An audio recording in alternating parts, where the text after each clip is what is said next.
I'm Peter Welch, the president of NADA, and I have the pleasure of introducing our next guest, Anders Gustafsson. He gets to oversee the continued rebirth of an iconic brand, Volvo. I think we're pretty lucky to have him here in the US. Anders, I'm going to have you come and take the stage. Thank you. Yeah, that was a kind introduction. When I started to work for Volvo, my brothers told me that I'm going over to the dark side. I started to work for a manufacturer. So I've been in the US 60 days, so please be kind. Maybe I used the word dealers because in Europe we don't work with the word retailers. So sorry for maybe using the wrong words. First of all, the reason why I'm here was really that my colleague Lex, he accepted the invitation. So I would say, normally after 60 days, I wouldn't put myself in front of NADA, I would say. But based on a meeting that I had with NADA just after 2 weeks after I entered the US, I really said, no, based on the body language and the color of the face of the colleagues from NADA, I said, of course, now when you have put the name out there, I need to come. So to cherry pick what I should talk about, first of all, normally when I'm on stage, I always sit and listen and learn. And this time I just enter from the motor show to practice my speech I'm going to have tomorrow. So I have missed all the interesting discussions that you've had. So maybe I really go into deep water here because I don't really know what you have talked about. But I would say, just after a couple of weeks in US, I'm not new to Volvo, as you know. I've been working for Volvo my whole life. I've been working for the Swedish sales company for, let's see, I was the MD or the CEO for 5 years. And in Sweden, we have 20% market share. And the dealers, they are huge. And it's Volvo in Sweden. You know, we don't have any competitions and Saab left. So we are the only car manufacturer in Sweden. So when I go to McDonald's, they make fun out of me. Come to US with a 0.5% market share, I need to behave. And the good thing, they don't recognize me at McDonald's. After 2 weeks into the position, I went through the process of NADA and the survey. And also I went through our internal discussion we had about our relationship with our retailers. And based on my background, of course, I showed lots of interest around that. And it was very clear that we had a kind of, not a relationship issues, absolutely not. I think our retailers, they have been through a lot. I've been through a lot of CEOs and lots of promises from Gothenburg. So, of course, I had a kind of a feeling. But I could really feel that the company is running so fast. You know, we're opening up our plant in South Carolina this summer. Right now, we have 750 colleagues working there. In 10 months, we're supposed to hire 2,000 colleagues. And in 36 months, we're supposed to hire 4,000 colleagues. And that is a quite tough task on top of everything else. We are in the middle of a process of building up a new development center in Mountain View, quite not so far away from here, with 200 engineers. It's going to work with software development. And at the same time, we're going to launch XC40, and we're also going to not celebrate, but next year, the XC90 that we launched 3 years ago, or a little bit more than 2 years, is going to be our oldest car in our portfolio. And you know, to launch cars, that is a very time-consuming process for everyone, also for the dealers. So when I did a sanity check on our relationship, it was very clear, based on all the rumors about Volvo, we have Lynk & Co., we have Polestar, we have electrification, lots of things that we were sending out from Gothenburg really confused our partners. And that was the reason why the survey was, I have to say, quite good, but absolutely not in line with all the good things that is happening around Volvo. I love to hear my own voice. You're going to learn that because I just have 9 minutes to go. That I have a rule. I really need to know what I'm talking about. So after the discussion or the presentation, I was quite down to earth when I saw the survey. We took a decision to visit all the 300 dealers in 1 week. Everyone told me, you will never survive.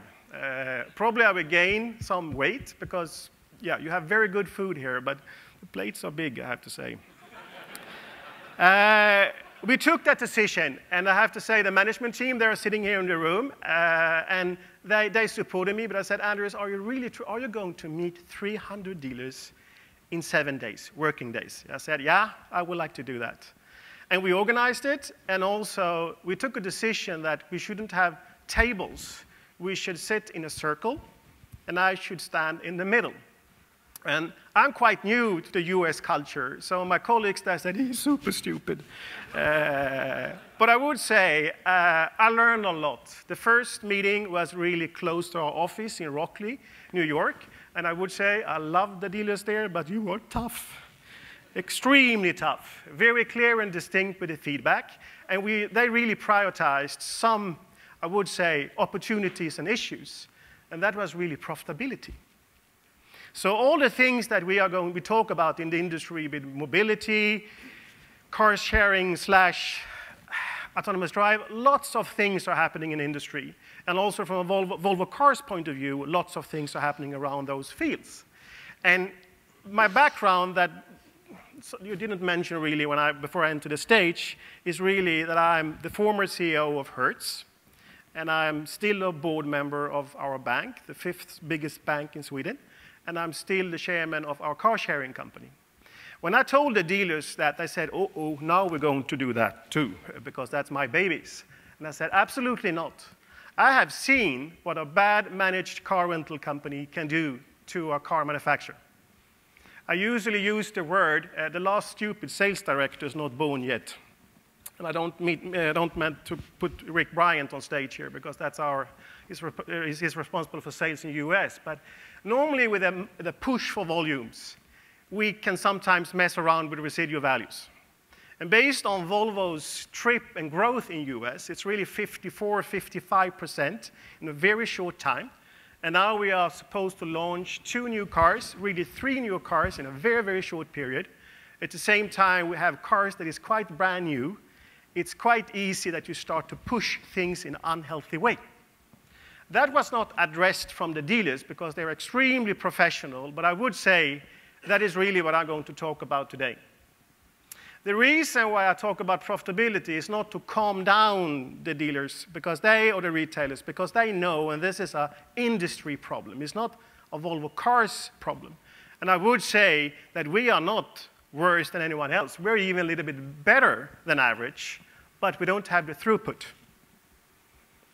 And of course, every car manufacturer is working with a calculation that if you just grow and you can share costs, and we can get a rolling car park, then you're going to make your money on customer service and part sales, and you are going to be happy.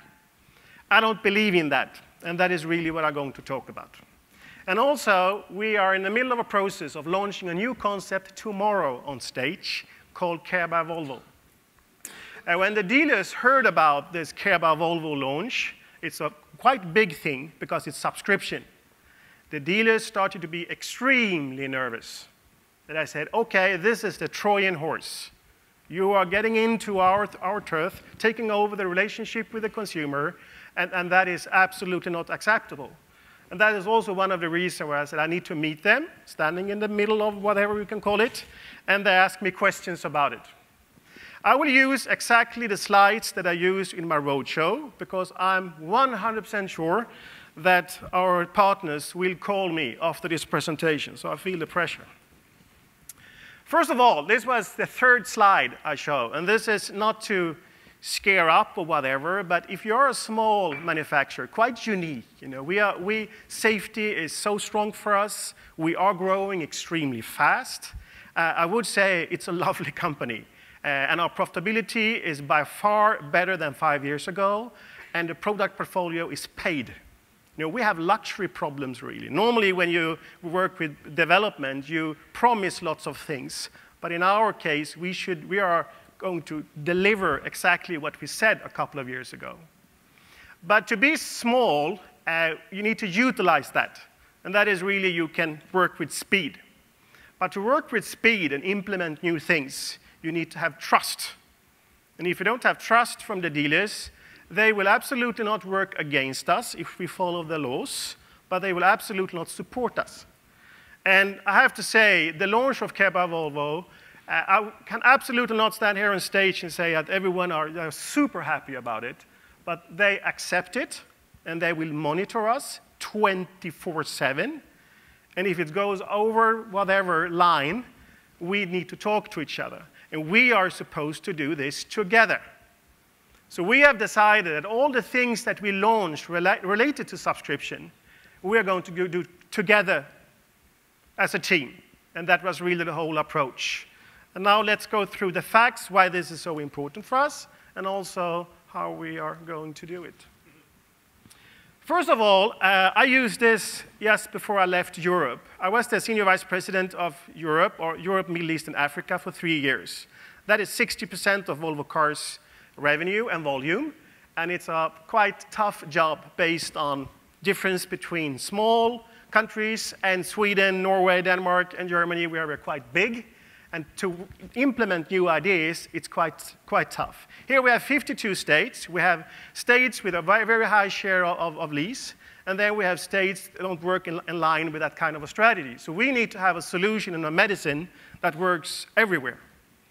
So when I saw the average profitability from the Volvo dealers, retailers in the US, I was a little bit concerned because we have a growth of 54%. We have a brand new product portfolio. The average transaction price is up heavily. So of course, the percentage can never pay a bill with percentage. So they probably earn more money in real cash. But I would say to be around 1.5, 1.6, it's not enough. And that is not because I'm kind. It's because I know that my brothers will throw me out a meeting if I don't work with our return on sales on 3%. And to work with that, you need to be fast. You need to understand that the industry is changing extremely fast. And if we don't act fast, third suppliers, I don't know exactly the right word in US, but in Europe we use the third supplier threat as a reason to really act fast. Some of the leasing companies, I like them a lot, but they should also work with the things that they are supposed to work with. And our job is to make sure that all the money and the revenue stays in the family. And that is the whole idea with Kebab Volvo that I'm going to present in a few minutes. So, I changed the pictures. If I have some of our partners in the room, you're going to see that this slide is developed by the PR department. I use more down-to-earth words around what we're trying to do. And the whole idea was really, if we talk about electrification, we know that the income on customer service will go down 30%. We know that based on tax rules in Norway, where the majority of the volume is related to electrification. So we know that the income is going down. They are selling more tires. That is the only benefit related to electrification. Otherwise, from a dealer perspective, you are going to earn less money if you don't decide to develop your business model with smart repairs, selling more to every customer, all the things that you probably do today, but we need to do it in a structured way. Autonomous drive, probably are going to get some questions later, but autonomous drive for Volvo is not exactly that we aim for autonomous drive. The whole idea for autonomous drive for Volvo is to achieve our vision, I have to say our target, that 2020, no one will be seriously injured or killed in a Volvo. And that is behind everything we work with and decide related to our cycle plan. And that is the reason why we're into this business. If we take the threats related to other distributors, if I use that word, we can see, I shouldn't mention any specific brand, but you know that everyone would like to take a share of the relationship with the end consumer. And if they have better systems, better IT solutions, and they can take care of the customer better, and they can use their purchase power to push us into a corner, we are going to do stupid things.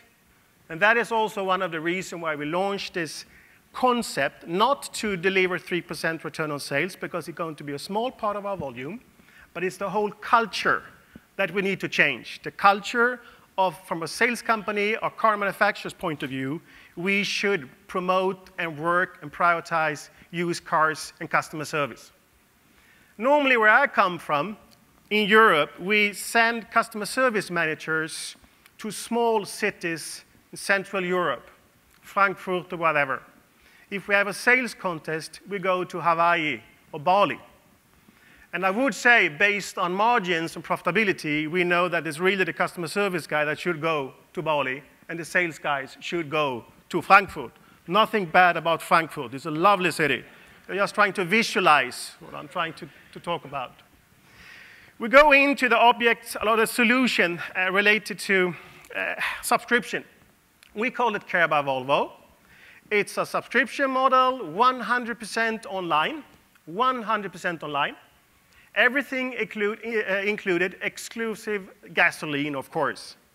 And here, if you are, I would say, I think I should say it, if you are negative and think that we don't need to change, then you will probably say, oh, there we have the Trojan horse. Now you are coming into the family here. And that is not the idea. All the 100% of the relationship with the driver, consumer, or whatever is going to be handled by the dealers. And the margin system, I don't think we should talk about that here, but I would say they are absolutely not sad. They are not happy, because I've never met a happy dealer in my whole life. But I would say I survived in the middle of that circle, and no one tried to do something with my car or my drinks or the dinner afterwards. This is not a sales pitch.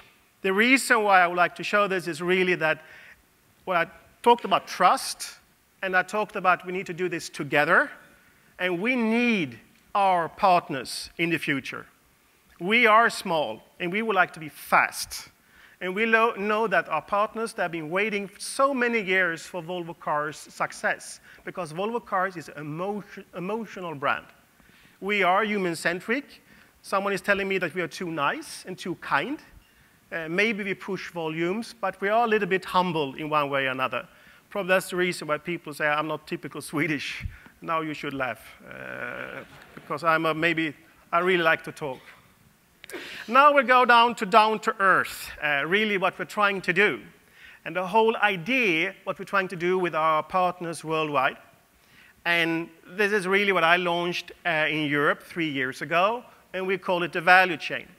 We started to educate 62 sales companies in Europe, Middle East, and Africa, and we started to, I have to say I started because I was the teacher, and I educated every national sales companies about how a Volvo dealer works in reality, where they make their money, and if we are going to be able to deliver a better profitability, we need to lead the dealers, the partners to the water, and we need to prioritize systems that can reduce selling costs, reduce cost for tools, make sure that the efficiency in the workshop is going in the right direction, and we shouldn't build up a relationship on taking care of warranty issues. We should have fresh money into the system, and that is a quite tough task, I would say. If we go into a picture that I put together on a napkin, I think this was 11 years ago. I was the CEO of Hertz for too long time, they told me, 12 years. We were buying 25,000 cars every year in the Nordics. It's a lovely company, and it's 100% owned by Volvo Cars. So the chairman of Hertz in the Nordics is always the CEO of Volvo Cars. And that's the reason why I can say I've been working for Volvo since I was 14 or 15. The whole setup with a car rental deal is really that normally car rental companies don't pay for the car. They just pay for their maintenance, and if we are really eager to push volumes, you don't pay for that either. And the car rental companies, they are not smarter than retailers. Sorry for that. Don't use it against me. I just mean that they are making all their money on things around the rental. They are making their money on margins on gasoline and margins on insurance. So it's lots of similarities between car manufacturing, dealers, retailers, and the car rental companies. And an American colleague, Stephen Odell, he was the CEO of Volvo Cars then. He really asked me to join Volvo, and I said, I really love Hertz. I don't want to leave Hertz. And then he said, yeah, if you don't leave, maybe I'm going to sell it. And I would say those years, we needed every single dollar. But I tried to put together on a napkin the value of taking care of a car rental company inside a car manufacturer. and are starting to pinpoint where we can make money out of the relationship and make money in a good way with a good culture where we don't push metal and we don't take stupid decisions and we take a responsibility for the residual values together with the retailers. And this is the whole story. I will not go through every line because you know this by far better than I do because I left this part of my life a couple of years ago. But I think you're going to smile a little bit and you can take a copy of this because I really like the napkin. This is the whole idea, what we try to do. We know that we have pressure on parts. We know we have pressure on used cars.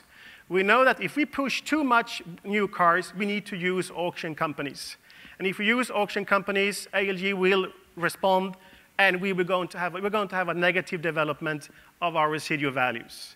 So we need to have a used car strategy that is by far better than we have right now. I would say it's good, but probably we will develop it even further because that's the medicine to really achieve the 3%. If we go into the lease and insurance part, I'm used to own a captive. I'm used to own our own bank. And here we have a half and half solution. I really like Bank of America, absolutely nothing, no shadows of them.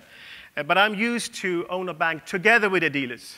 So my culture, where I come from, we own our bank together, 50-50.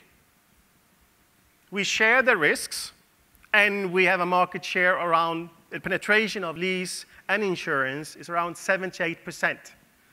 But we evaluate the margins in a holistic view. We are totally transparent about where we make our money and how we should handle risks, and that is quite unique. We cannot take that solution and put it into US based on legislation and other rules you have to follow here.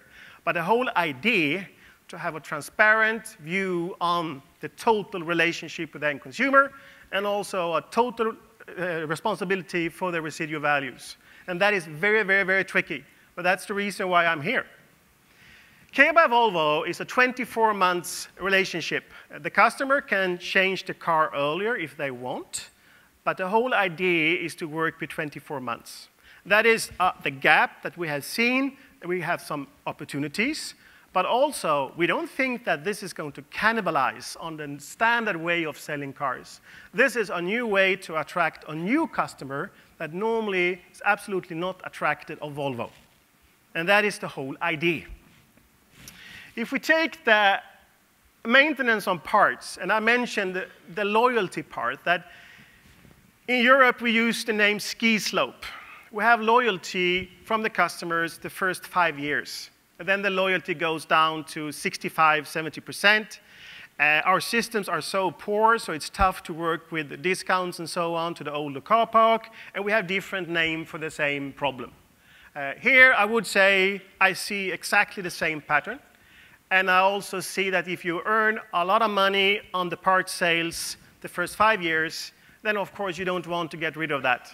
And that is the normal calculation that we do from a sales company point of view or a manufacturer point of view.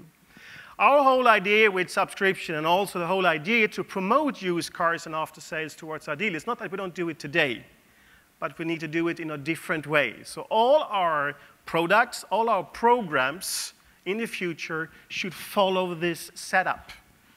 And that is a cultural change from our side.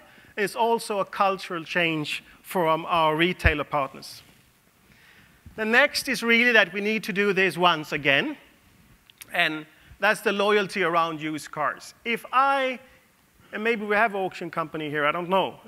But I have a tough time to accept the structure. Because if we don't have the interest in our own family for the cars that we sold 3 years ago, and the value was wrong, then we need to take responsibility for that. My task and what I dream about is really that if we lose a car, used car, from our own family, that is a loss. That is something that's not going to help us, and that is going to build up maybe someone else's revenue stream instead of Volvo Cars and our retailers. I don't know if you like it. It was a napkin. Now it's more colors. But I would say it works in reality. We are by far bigger in Europe than we are in the US. Europe 60%, US 20%, China 20% of Volvo Cars' total sales. The profitability from the European dealers, they will never accept, they will never agree, but it's by far better. And we need a stability in the future, but because based on the picture that I show about lots of things are happening very, very, very fast, I would say if we don't develop, I think we're not going to exist. And someone else with a stronger owner or more cash or whatever, they will take the most profitable part out of our relationship. And I don't like that. This is Volvo Cars' way of handling the situation. And I would like to end my presentation with that we are supposed to do this together. But the retailers also need to change their way. They also need to work with efficiency. They can not just cherry pick from the total story. And that was also my message to them, that we need to help each other. And also I told them, I'm not Santa Claus. I don't have any money with me from Europe, not a single dollar. I just have knowledge, and I have a rich wife with low fixed costs, so I dare not to follow rules. And I told them that, just so you know. And that is really my law. I think there's one more fancy slide, but I think we can jump over that, because now probably you're going to give me lots of nasty questions.